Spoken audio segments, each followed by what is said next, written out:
This is CBC Here and Now. It creates all kinds of questions and all kinds of concerns.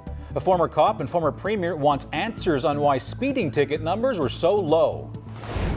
Not testifying. The premier won't be a witness at the Phillips murder trial. It's the first one ever in the island of Newfoundland. A black vulture blows into Burgeo. Winter. Most of us have now had a taste, and while it's rain moving across the island tonight, snow back on the menu by tomorrow morning for western Newfoundland and the Avalon, where special weather statements are in effect. There's more reaction tonight to the exclusive CBC story on the decline in tickets on our highways and the rise in fatalities. Government documents show the total numbers of tickets given out in August dropped significantly from July, and at the same time, deaths on our highways jumped dramatically, 18 over 7 weeks. And this all happened as police from across the province and the country were deployed to Labrador because of security concerns surrounding Muskrat Falls. Here's our Terry Roberts from Monday's show with the breakdown. Figures provided by the Department of Justice through an access to information request are startling. In August 2017, the number of tickets was 1,946, on average nearly 63 a day.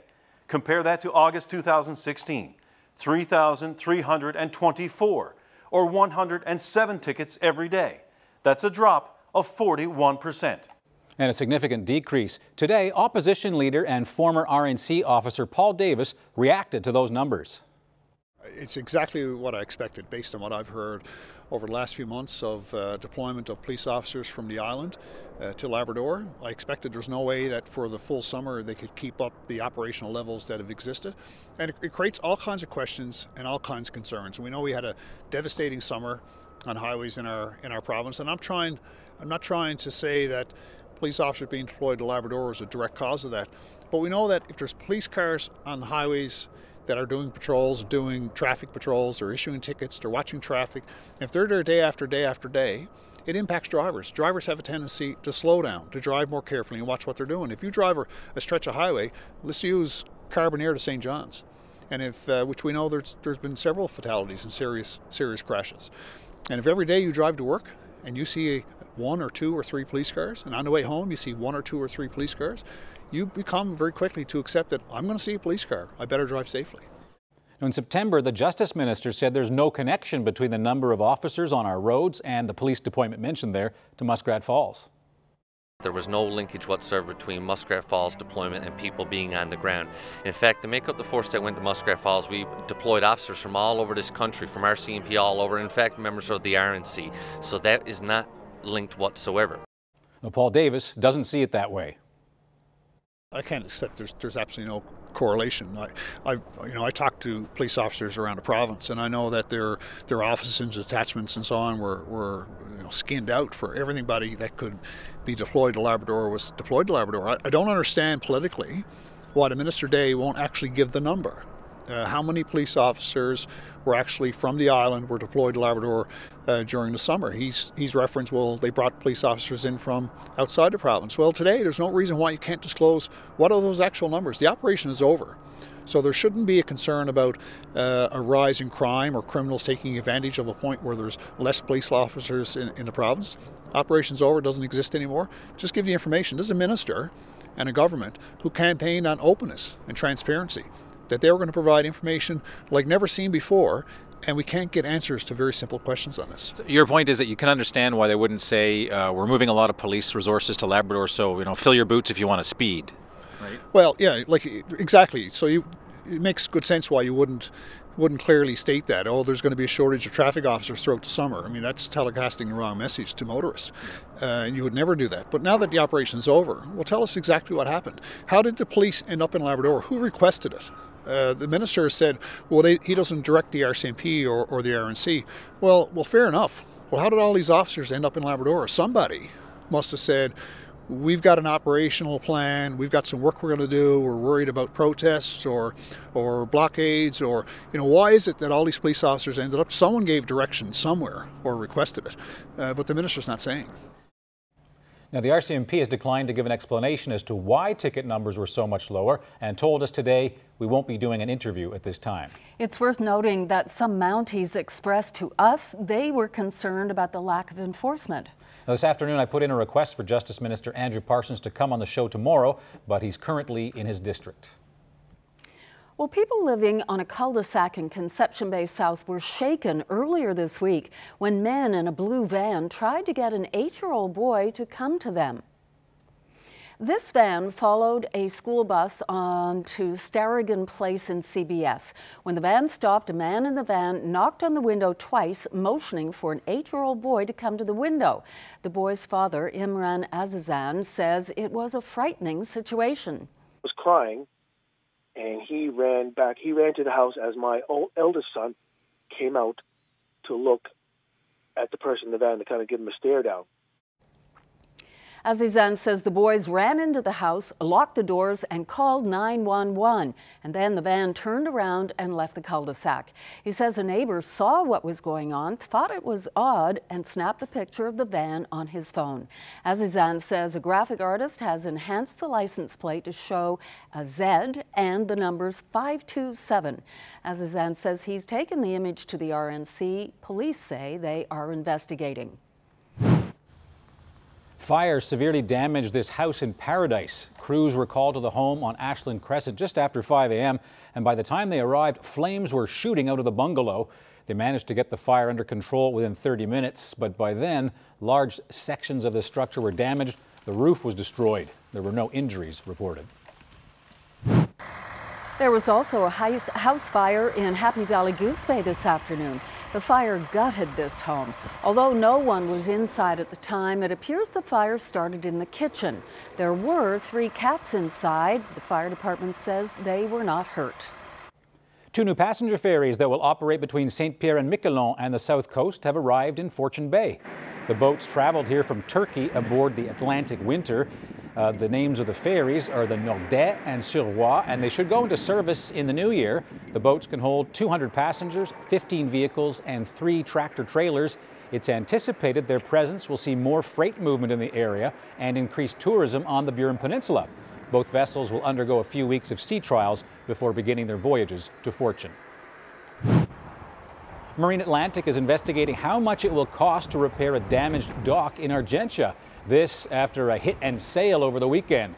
The MV Baby Leon, bound for Romania, had to be rescued Sunday after it lost an engine 12 kilometers from port. But before departing, the vessel struck the wharf, leaving a hole and damaging the pilings that support it. The hit was not reported to Transport Canada or the Canadian Coast Guard. In a statement, the ship's agent says insurers are dealing with the matter. The ship was not damaged and its Turkish owners are not commenting. These immense inflated columns make this building blast resistant, and thousands of customers around the world are buying these buildings. So have you managed to make many sales beyond North America? Africa, Azerbaijan, Kazakhstan.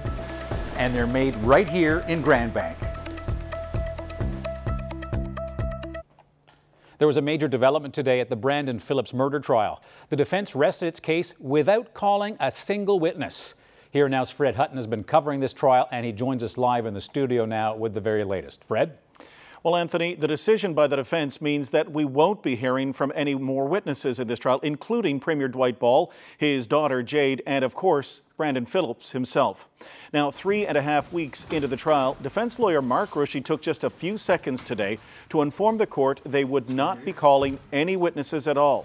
The Crown had called 15 witnesses to the stand in an attempt to prove that Brandon Phillips is guilty of the first-degree murder of this man, 63-year-old Larry Wellman. He was shot and killed while trying to stop an armed robbery at the Captain's Quarters Hotel back in October of 2015. Now, the Premier is connected to this because at the time of the shooting, Phillips had been in an on-again, off-again relationship with Dwight Ball's daughter, Jade. Because nobody could positively identify Phillips as the person who committed the crime, DNA evidence is crucial to this case. Investigators found this blue hat near the hotel after the murder. Phillips' DNA was on the inside and gunshot residue was found on the outside. A pair of sneakers with Larry Wellman's blood on the sole were found at Brandon Phillips' mother's house, where he sometimes stayed. Now, in the surveillance video, the gunman steps past Wellman to get to the cash register after the shooting. Wooden shards found at the hotel matched pieces of wood that were missing from the sawed-off shotgun that was found in the same house on Kitty Road. Now, the defense contended that the same shotgun was faulty and that when tested, it went off when struck with a rubber mallet and when dropped from 2 feet. A video of the shooting shows that Larry Wellman used a table and a chair to push back the gunman just prior to it going off. So, Fred, when is expected this case will actually go to the jury? Well, Anthony, the short answer to that is next Tuesday. The jury won't be back in court until Monday morning again. At that time, the Crown will present its final summations. Then the defense will speak to the jurors one final time in the afternoon, and Justice Valerie Marshall will instruct the 6 men and 6 women of the jury on Tuesday. Then it will be up to them to decide if Brandon Phillips is guilty of first-degree murder or perhaps a lesser charge of second-degree murder, manslaughter, or not guilty at all. Back to you. Thanks very much. That's our Fred Hutton live in the studio this evening. So we're going to turn our attention to, of course, the weather, because Ryan is here joining us now. Can't avoid it any longer. No. The snow has actually made it our way. Yeah, that's right. A little bit to dust off our cars last night. A bit of an icy drive across parts of the metro region. And yes, we had some pictures on social media. Alan Horwood sent this great snap, which, yes, yeah, winter is not only coming, it's here from time to time, especially over the next 24 hours or so, where we've got, again, the snow clearing out of Labrador. For the island, it's been snow on the leading edge of this, but a change to rain for the west coast, central Newfoundland, more showers tonight. And for the Avalon, it is going to be rain coming in throughout the overnight. Note these temperatures that are on the rise for most of us tonight. And then by the time we get to tomorrow morning, starting in the 6-7 degree range, but as temperatures fall on the backside of this front, we're going to be seeing some mixing to snow. Clarenville, Bonavista, and then across the Avalon Peninsula. And the timing of this will be key, but it appears through the 7, 8 a.m., 9 a.m., and even towards the lunchtime hour, possible chances here for some accumulating snow. And that could add up to as much as a trace to 2 centimeters for the lower elevation areas and as much as 5 centimeters for inland and higher elevation areas. I'll show that map again coming up in just a few minutes. But again, upwards of 5 centimeters, not a ton of snow, but more than some people want and not enough for others. It depends on your perspective. And we have a lot of people in St. John's that, again, have been enjoying the non-snow. But I think the staff at Munn's Botanical Gardens can't wait for more snow. Is that right, Carolyn Stokes? What's the rush on the snow out there? Well, Ryan, wouldn't all of these lights look even more spectacular glistening off of freshly fallen snow? That's why the staff here at the Botanical Garden can't wait for the snow to come. But even without it, this is still truly a sight to behold. And this is just one small part of what's happening in the park here tonight. Now, this is the 2nd annual Merry and Bright Light Festival. Last year was a really big success. About 7,000 people came through here over 6 days, and this year's staff wanted to make it even bigger and better. And joining me now is Kim Ship, one of the organizers of this event. So, Kim, we're here at what's called the Caterpillar. We are, yes. Yeah, and what else is happening here tonight? Well, we have about 25,000 light bulbs throughout the garden, so there's a lot to see. Wow. So tell me what more you did differently this year. Sure, we moved a few things around, and we have trees dripping with lights. We have a whole host of different butterflies and bugs you can see lit up throughout the garden. A bonfire, of course, and hot chocolate. It just all looks so magical here tonight. It seems like a lot of work went into this.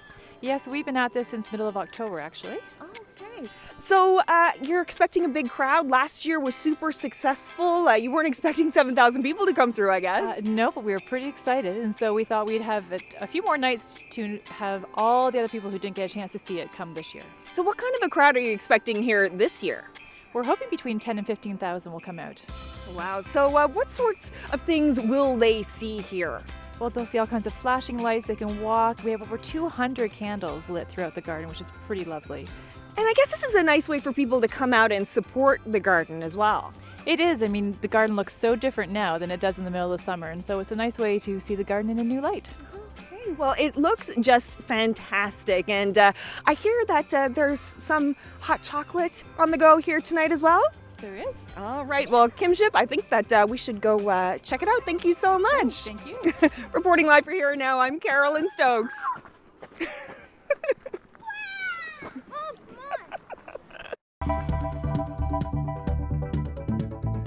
You're not in Kansas now. A rare black vulture somehow makes its way to Burgeo. We hear how it's the first one ever reported in Newfoundland.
Well, it is not your normal winged scavenger for these parts, but a black vulture has been spotted in Burgeo, far from its usual southern home. It is the first reported sighting of a black vulture in Newfoundland. The lone black vulture has been seen around Burgeo since last week, first on someone's roof and then in and around some woods. The black vulture is large with a wingspan of about 5 feet. It's usually found in the southeastern United States, central Chile, and Uruguay in South America. So when word got out there was such a rare bird on the island, birders in the province took note, including Ken Knowles from Middle Cove, who jumped in his car for the 9-hour drive to Burgeo. Ken Knowles, what did you think as an avid birder when you heard there was a black vulture in Newfoundland? Well, at first I didn't believe it was Newfoundland. When I saw the text and saw that it was Burgeo, I thought, oh my God, and started figuring out how I was going to get to see it. This is so rare, isn't it? It is. It's the first one ever in the island of Newfoundland. Wow. And how do you think it got here? Well, the weather reports showed that the day before it showed up, there was 130-kilometer winds from the south. So I figure it got picked up somewhere along the coast and couldn't get back to land. until it hit Newfoundland. Wow. Okay, so you get in your car and you drive all the way to Burgeo. What was going through your mind? Well, mainly what was going through my mind was it's going to leave before I get there because it's such a long trip. So I was hurrying, but I did have to spend the night in Corner Brook. So. Okay, so you arrive in Burgeo.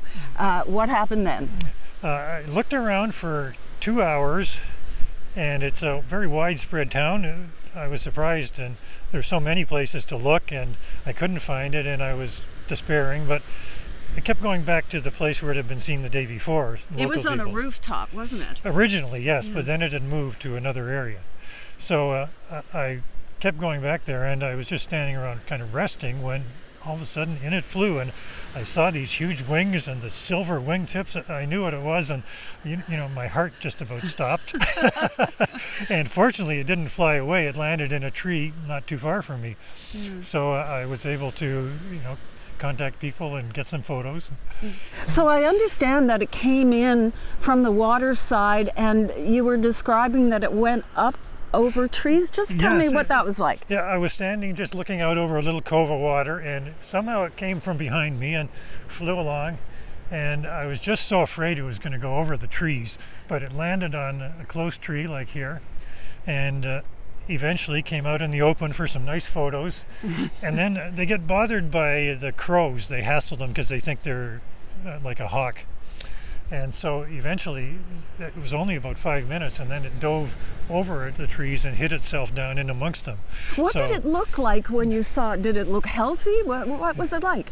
It did look healthy. It was flying strongly, and it wasn't underweight or sluggish, so it was quite alert. It looked good. Yeah. So these birds get a bad rap. I mean, they feed on dead carcasses, for heaven's sakes. But what did you think when you saw it? Well, it didn't look too bad to me. It looked homely. At one point, I have a photo of it. It turned towards me and it looked at me, and it had these big eyes like a Muppet, you know, this amazed sort of look, and this endearing little hooked bill that came out, and you know, it didn't look horrible at all. A Muppet who was probably thinking, oh my heavens, where am I? Yeah, it has to be thinking that, especially as it gets colder. Yeah. Do you think that it's still around? Do you have any idea? I just heard last night there was a report that it was seen again. We thought it had disappeared for a week, and then yesterday somebody, now a place that's only accessible by boat, unfortunately 3 kilometers from Burgeo, took a photo of it, and so it is still there. So what are the chances though that it will get back on track and make its way home?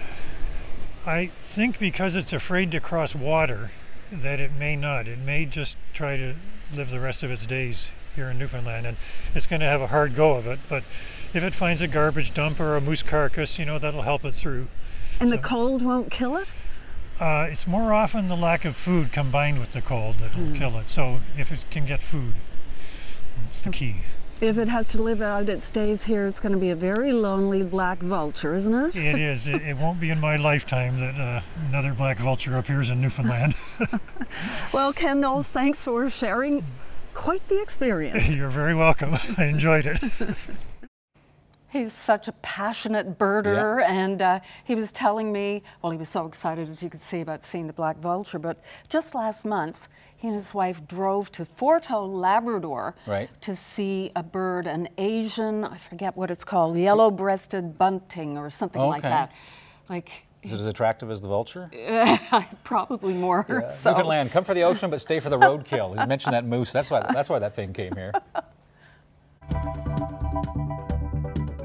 There have been some big changes to the hunting regulations in this province.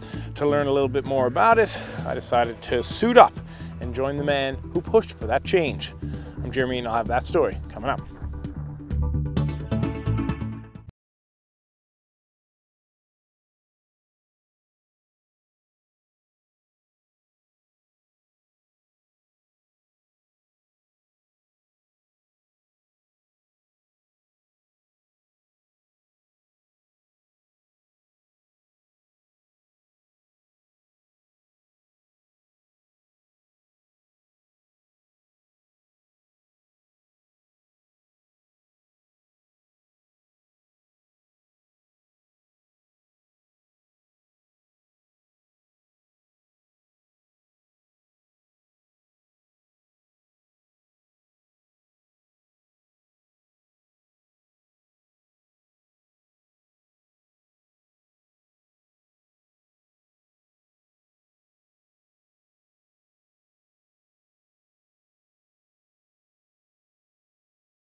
Well, here's an interesting shot sent to us courtesy of Percy Black. Winter has arrived. That's right. Snow falling in St. John's last night, and the Great Dane Zadok was preparing obviously for the White Walkers, or is it White Walks? Cue the Game of Thrones music. He's a dandy, hey? You can never tell if a Great Dane's really happy or not. Labs are the same way, you know? It's like you're always disappointing them in some way. We could be going for a walk, you know? Yeah, that's true. Yeah. Nice hat there, and actually we've got our own good hats, the toques to give away. Again, lots of entries to our question, and it was, where can I take my Christmas visitors over the holidays? That's right. Our Facebook winner is Jackie Doucette, Anthony, and Anthony. Yep. Jackie Doucette and Anthony. I'm new at this teleprompter thing. Spreading rumors. That's right. She wants you to go west, Anthony. She writes you'll have to visit the West Coast because it is, of course, the best coast, and of course names the Gravels Walking Trail on the Port of Bort and Hidden Falls. So many places to check out there. It is gorgeous. Many. Been there and I'd like to go back. Gorgeous, yep. gorgeous. Fantastic. And our Twitter winner is Dion Philpott, who says to you, Anthony, I don't think you're going to travel all the way here to Churchill Falls, but I like stem toques, and Ryan Snoddon got winter set in here. I do. It's well set in up there. So that's great. Thanks for entering. So many choices, and again, just scan through, Anthony, on my Facebook page. I think there were almost 200 suggestions of places you could take your family when they arrive. All right. Take notes. Thinking there's probably going to be snow on the ground by then, at least for western parts of the island, and certainly in Labrador, where winter is not going anywhere. -2 in Happy Valley Goose Bay, -6 in Labrador City. Temps on the rise across the island. That said, by the time we get to tomorrow morning, it's back to winter for western parts of Newfoundland and even across the Avalon. And special weather statements are in effect, as I mentioned. Here's how that front has been rolling from west to east today. It's been light snow across Labrador. That tapers to flurries through the overnight tonight. On the island, again, that rain mixed with snow for higher elevations of the northern peninsula, but generally, as you saw with those temperatures, it is already a rain event and will be for most of us through the overnight tonight. Special weather statements are in effect for the northern Avalon, and you know, you may snicker, you folks in Labrador, at the potential for 5 centimeters in the higher elevations of Metro and even northern parts of the Avalon by the time we get to the noon hour. But the reality is we haven't had really any snow here across the northern Avalon. Thousands of folks on the roads tomorrow morning, and so some without snow tires. Just want to give a heads up that certainly the potential is there, certainly for the Trans-Canada Highway in those higher elevation areas could see upwards of 5 centimeters of snow. And here is how it plays out in terms of your timing. So again, a few wet flurries in the mix this evening, but by the time we get to the overnight, certainly rain on the menu as this line works into the Avalon region. 10 to as much as 20 millimeters of rain. So the ground will be saturated. Lots of factors with this setup, but it does appear that we will see through the 6-7 a.m. time frame the shift in northerly winds. Temperatures drop in a hurry, and that's where we'll see that rain mixing over to snow. Likely slow to stick because of the rain, and as we work into the 9-10 a.m. time period, though that snow will have a chance to start accumulating. By the time we get to around 6-7 a.m. tomorrow morning, there are your temperatures. -14 in Labrador City, -10 in Happy Valley Goose Bay, -3s Corner Brook and Grand Falls Windsor, starting near 6 in St. John's. But again, with the shift to northerly winds, temperatures drop in a hurry, and we have that chance for accumulating snow from, say, 8 a.m. through to the noon hour. And that's why I think closer to the coast, a trace of snow. Higher elevations, that's where we're getting into that 2 to 5 centimeter possibility. Note the winds gusting to 70 kilometers per hour, so even after the snow is gone, temperatures near -1, a wind chill value feeling much cooler than that. We'll see sunshine into the afternoon for pretty much everyone. Onshore flurries come to an end along the west coast. Temperatures basically just below freezing for most of us. Along the Labrador coast, lots of sun except for some flurries in Nain and Lab West near -8. Now watch your timeline. As we roll into the Friday morning time period, a wind starting to taper off, still a little on the breezy side for St. John's. Our next system moves in with some flurry chances in through Labrador, increasing clouds for the west coast of the island, but generally Friday is a pretty quiet day. Temperatures in the 1, 2, 3 degree range. We'll see some flurries on the menu, Happy Valley Goose Bay towards Labrador City and up towards Nain. The weekend is interesting. Saturday, a little on the quiet side, but things really turn interesting for Sunday, especially with the potential for St. John's Santa Claus Parade again. We'll talk about that coming up in a few minutes. Thanks, Ryan. Well, hunting season is in full swing, and this year some big changes were made, like lowering the legal age to 12. And one man's been pushing for this change among many others, so we decided to send our own Jeremy Eaton out to meet him and to try to find a moose.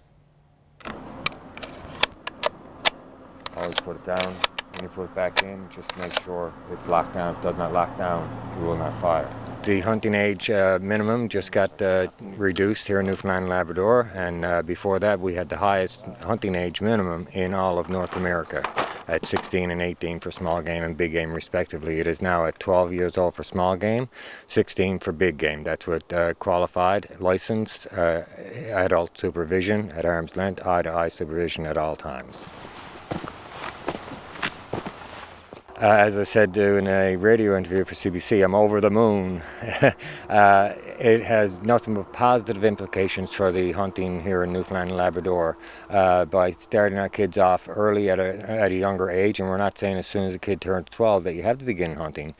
You look in your own circle of friends, as I said before, how many people are those of hunters? And there you have your answer. So we're not talking about a lot of kids. So by starting them off early, we're teaching them hunting ethics, hunting safety, firearm safety. I don't know where all the people are coming to. It's great to see. We're seeing a lot more women. I think that's great. It's fantastic. Women hunters in the States and Canada are on the upswing, and it's about time that it happened here. With the advent of the change of the hunting age now, CNA through the government is offering youth-only courses. I had the pleasure of teaching one of the first youth-only courses here in St. John's. The program is called Hunters Feeding the Hungry. It's a it's a program with high integrity. Basically, a big game hunter who has too much big game meat or doesn't want any big game meat at all can take a portion or the meat itself and turn it over to the food sharing network to be distributed amongst the needy people of Newfoundland and Labrador. The two biggest obstacles that I've been told by the government and by the ministers is that the legality and the liability issues. The legality issue is, it's illegal for it to pass hands 3 times. I'm sure that could be amended with the stroke of a pen. And the other issue is, the big issue is liability. What happens if somebody gets sick? Well, the program nearest to us is in Nova Scotia, and they've done quite a lot of work with it. And I think that what happens is the people sign a waiver when they come in to pick up the meat, as well as that also has to go to a government-approved butcher, like Holidays, for example, or one of those, and then it's deemed that the meat is edible and everything's fine.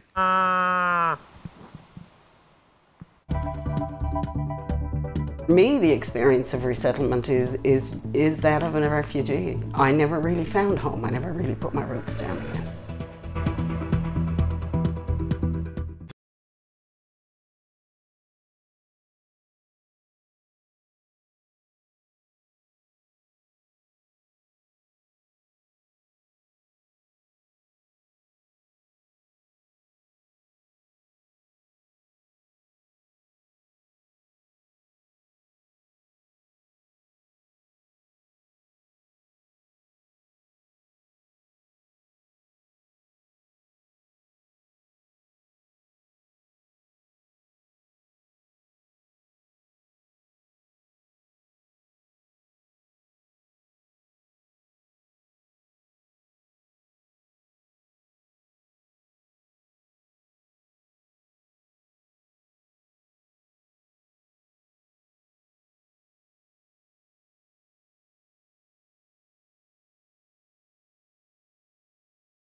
This week, we're taking an in-depth look at a question some are struggling with, whether to pack up everything and move to another community. Resettling smaller communities is back in the news as the province takes a very hard look at the money it spends on services. The people of Williams Harbour and Labrador, for instance, moved out this month, and other communities face the same agonizing decision. Here Now's Mark Quinn spoke with a researcher who was herself resettled in the late 1960s. Here's his report. Jeanette Brown was one of 9 children when her family was resettled from Great Paradise, Placentia Bay in 1967. She says it was difficult, especially for her mother, who, pregnant with her 10th child, left all friends and family supports behind. She was in Placentia alone with nobody to turn to. Brown says her family moved from a good life working in the fishery to a place where they struggled to make a living. For her, resettlement is still playing out. For me, the experience of resettlement is that of a refugee. I never really found home. I never really put my roots down again. At Memorial University, Brown has studied Joey Smallwood's resettlement programs of the 1950s and 60s. Her master's thesis is based on the accounts of people who were resettled in Placentia Bay after government services were withdrawn. And bar none, every single person would say, well, no, he didn't really force us, but he left us no choice, or we were forced out. Brown believes resettlement deeply damaged individuals and families, and she argues that any future resettlements should be done differently. So, make sure that if you're going to do this to these people, make sure that they're going where they want to go, so that they're not left floundering, right, as we were. She says it would be inexcusable to simply cut services to rural Newfoundland and Labrador to try to make up multi-billion-dollar cost overruns at Muskrat Falls. Mark Quinn, CBC News, St. John's. And as we pursue the topic, tonight's the night for our town hall on resettlement. Here Now's Ramona Deering is at the Smallwood Interpretation Centre in Gambo. Ramona.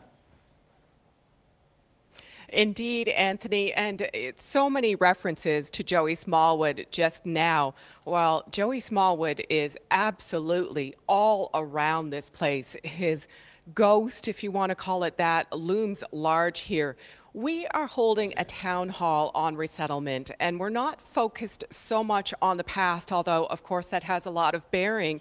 We're talking about it in the very contemporary sense of the issue. As you know, so many items on Here and Now where people have been talking about resettlement, whether it needs to happen on a wider scale in this province, whether we have too many communities where there are only a handful of children in the schools, whether we can afford to provide services for those communities. We also have heard whether or not the issue being raised of whether or not the payments that the provincial government offers once resettlement has been approved are actually too high and almost holding people in their communities as they hope to receive those payments. We've got a lot to talk about at this town hall tonight. We've got many invited guests, including my own colleague, Jane Adey. She is just back from a really fascinating trip to Iceland. She was also at that big FOGO conference where they marked the 50th anniversary of resisting resettlement. So much to talk about. 7:30 at the Smallwood Interpretation Centre. Everyone welcome, and we're broadcasting live on CBC Newfoundland and Labrador's Facebook page. All right, that's Here and Now's Ramona Deering live tonight in Gambo. The Alt Hotel and its stunning views of downtown St. John's officially opened today. Owners gave a tour to the media to show off the 4,000 square feet of meeting space in the boutique hotel that holds 148 rooms. It's the second Alt Hotel to open in Atlantic Canada, and while it's owned by the Germain Group, I've been told I get no discounts and I'm not in the will.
You know what that music means. Time to meet our young athlete of the day. And this is Finn Foley of Pasadena, who's 4 years old, loves soccer and baseball. And apparently the New York Yankees.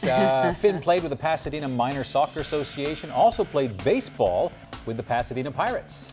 Finn also participates in the Ken Skate program. Way to go, Finn. You're today's young athlete of the day. Nice. Busy kid. Yeah.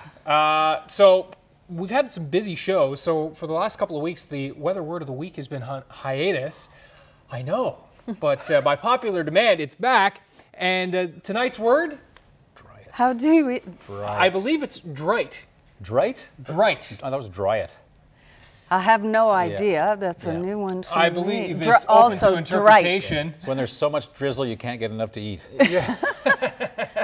I like that theory, actually. Dryness in the air, low humidity, little dampness or fog. Consequently, a condition suitable for drying salted cod. Which was done a lot around these parts. All the way back to the 1800s in the Newfoundland Dictionary, and in England there in the 1920s. So, impress your friends, dinner party conversation perhaps for this week's weather word. Can you use that at Scrabble? I will now. Yeah, let us know the pronunciation. It might be dreet. Well, the second option there is spelled like drite. Drite. Oh, that says it all. Yeah, I think it's drite. Drite. If you've used it or heard it used, let us know. Reach out on Twitter or Facebook, and yeah. Okay, so now to the weather, and not much drite weather on the way through tonight. You don't want to be drying salt cod with this system that's coming through. With we've been seeing the rain on the leading edge. They don't pay me for the segues, folks. Rain coming in across the island and temperatures on the rise. And you can see we're in Labrador, not quite into the warm sector here, so we've been seeing a little bit of mixing through the straits, but generally it's been snow across the big land that's tapering to flurries through the overnight hours tonight. Note the front, it hits the Avalon tomorrow morning. This particular cold front model not really showing the snow on the backside of the cold front, and there is still some disagreement here, but as I mentioned earlier, I think the potential for the northern Avalon and the higher elevation areas to get into that 2 to 5 centimeter range. Closer to the coast, downtown, a trace to as much as a couple centimeters, and it's all gone by lunchtime or the early afternoon hours with flurries tapering off. Pretty nice and quiet, though cool, Thursday afternoon. Wind still a little on the breezy side, though, easing through the afternoon. Wind chill value still a little on the brisk side, however. By Friday morning, high pressure dominating across the island under mainly sunny skies. I think the clouds do thicken up a little bit more than what this model is showing, especially for the west coast into the afternoon. And this next little trough line is going to be working through. And you can see for Saturday, I think we've got light snow and flurry chances across from Happy Valley Goose Bay to the southeast, and some shower wet flurry chances for western parts of Newfoundland on Saturday, though dry for central and the east. And so there's a look at the next 3 days, and Saturday is certainly the pick of the weekend. And unfortunately, the Santa Claus Parade is scheduled for Sunday in St. John's, and we were talking with organizers earlier. It only twice has it been postponed twice. Only once, pardon me, has it been postponed for 2 weeks in a row. So this would only be the second time in 30 years where they'd had to skip 2 weekends. Might have to happen as we look at your long-range forecast update, and the forecast models have been coming into better agreement that shower chances increase through Sunday, certainly ramping up through the day as the system well off to our southeast brings shower drizzle chances in, some fog coming in with that northeast flow. Chance for some wet snow central Newfoundland for Sunday night into Monday, higher elevations of the west coast, northern peninsula, and certainly into Labrador as this big low backs in. This is going to be an unsettled setup for a couple of days to start next week, certainly. And you can see where I do have showers on the menu for St. John's in the east on Sunday. Temperatures closer to the freezing mark central and western parts of Newfoundland, where we'll get into that wet snow potential for the mixing in, especially Sunday night and in through Monday. Back to some rain on Monday, and I think it's all rain closer to the coast for Sunday, Monday, and Tuesday. That RDF setup could hold for at least 3 days. And then into Labrador, you can see where temperatures are going to be not quite as chilly into the early stages of next week, but winter is full on. Turning now to some international news. He was the biggest name in American morning television, but Matt Lauer has been fired by NBC. Just the latest high-profile media figure fired for alleged sexual misconduct. Eli Glasner reports. Morning, everybody. Welcome to Today. And Hoda's here with me this morning because this is a sad morning here at Today and at NBC News. The normally chipper Today show started with a somber note. Savannah Guthrie reading a statement from the head of NBC about alleged inappropriate sexual behavior between Matt Lauer and a colleague. We were also presented with reason to believe this may not have been an isolated incident. Hours later, Variety published its own account of Matt Lauer's behavior, allegations from different women about sex toys, harassment on assignment, and an incident at the Olympics. As the co-host of the highly lucrative Today show, Lauer was one of NBC's stars, the network's voice of moral authority. Were there any self-inflicted wounds here, Bill? You know, nobody's a perfect person, but I can go to sleep at night very well. But after mounting a quick internal investigation, NBC fired one of the highest paid anchors in America. What you sell, what Matt Lauer sold, what everybody in the media business sells is your reputation. And that's all you have to sell. If your credibility is gone, there's no reason for people to be watching you. I've been at this for a long time, and I've never seen a shift quite this dramatic. Janice Rubin is an employment lawyer. She says something that's long been buried is coming to light. The fact that sexual harassment continues to be a prevalent, pervasive problem. This is not only in the United States, but this is also in Canada. In the meantime, at NBC, the show goes on as the network rushes to find a replacement for the program and tonight's tree lighting ceremony at Rockefeller Plaza. Eli Glasner, CBC News, Toronto. More than 200,000 low-income Canadians are missing out on a tax credit designed specifically to help them. A report obtained by CBC News indicates that millions of dollars go unclaimed each year. And as Dean Beebe explains, the Canada Revenue Agency is years behind fulfilling a promise to make the process simpler. Ottawa spends about $1.2 billion every year to help badly paid Canadian workers climb out of poverty. More than 1 million people get some of that cash through the Working Income Tax Benefit Program, a poverty-fighting system of refundable tax credits. But an internal government memo says about 250,000 other Canadians who should be getting the money don't even apply for it. That's about $175 million unclaimed each year. The memo, which CBC News obtained under Access to Information, says a big part of the problem is that the paperwork is far too complicated. The main application form has at least 42 steps with confusing terms and awkward math. The Liberal government promised 2 years ago to make it easier for struggling Canadians to get these benefits. A memo from June this year suggests things haven't improved. Critics say the Canada Revenue Agency needs to put more effort into reaching the poor, especially helping them with the forms. The agency says it's doing just that, pointing to a recent pilot project in New Brunswick that got more money into the hands of the working poor. A project a spokesman says will be rolled out nationally for the 2017 tax year. Dean Beebe, CBC News, Ottawa. There's been a shocking protest at a war crimes tribunal in the Netherlands. A convicted war criminal drank poison in the courtroom.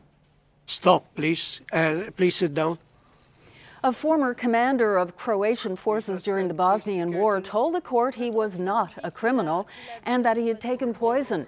An appeal judge had just upheld his sentence of 20 years for war crimes against Bosnian Muslims. Slobodan Praljuk died shortly afterwards in hospital.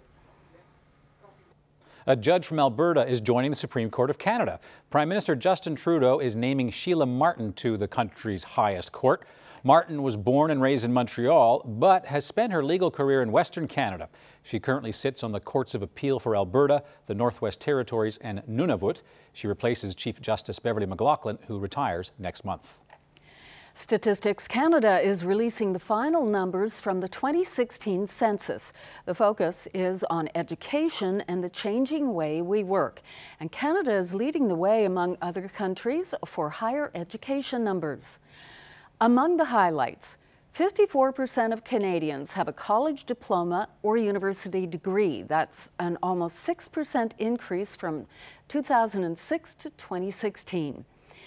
Nearly 41% of women aged 25 to 34 have a bachelor's degree. That's a whopping 32% increase in 10 years. 40% of immigrants between the ages of 25 and 64 have a bachelor's degree or higher. 25% of Canadian-born adults aged 25 to 64 have similar degrees. Our beautiful weather picture of the day. Yeah, this is a tough one. And given that I did this yesterday, even I can't remember where it is. We'll find out together after the break. There's so many beautiful places like that. I see so many pics on a daily basis. I honestly cannot remember where this is from. We'll find out after the break.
Welcome back, everyone. Well, here's a barn burner of a portrait session at the Royal Agricultural Winter Fair in Toronto. Yeah, photographer Peter Andrew Lutzik made it his mission to capture all of the MVPs of what he calls the Stanley Cup of agriculture. Oh, gorgeous, gorgeous. He set up a studio on site and welcomed creatures big and small and the proud owners. Huge rabbit just there. What is that? Some sort of bird? Yeah, it is definitely a bird. You're a fowl expert, aren't you, Germain? That's not a fowl. That's a little lamb or a sheep, I gather. And he says he wanted to highlight the hard work of Canadians who come from all across the country to compete. And the animals didn't always make for the most cooperative models. But the results are nothing short of blue ribbon material. Yeah. Wow. That's beautiful animals. Yeah. All right, you got to check this out if you haven't seen it. Watch some swimmers in Florida slip right through the jaws of a deep sea giant.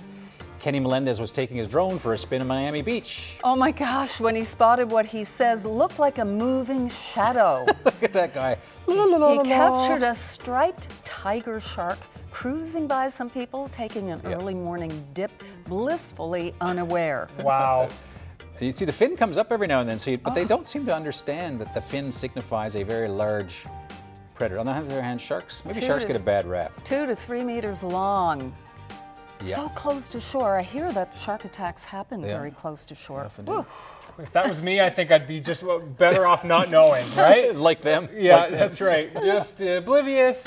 Okay, our beautiful picture. I did cheat, and so it's somewhere in the Bay of Exploits. I'll give you that quick tease as we zoom in and show you so many beautiful places, of course, in the Bay of Exploits. This one, Cottlesville, and great shot there from Nancy Rideout Wheeler. That's a recent sunrise as well. Yeah. So many nice little coves you can go into. Well, right? I was just thinking, there's so many places to go that I haven't been there before. Anyway, put it on the list. Yeah. After that video, I'm not swimming there or anywhere. That's our program for this evening. Have a great night and see you back here tomorrow. Right. I won't be here, by the way. Oh, that's right. I'll be back on Friday. Festival of Trees thing I'm hosting tomorrow. We might touch base with you. Hope so. We're working on that. See you tomorrow. Okay, good night.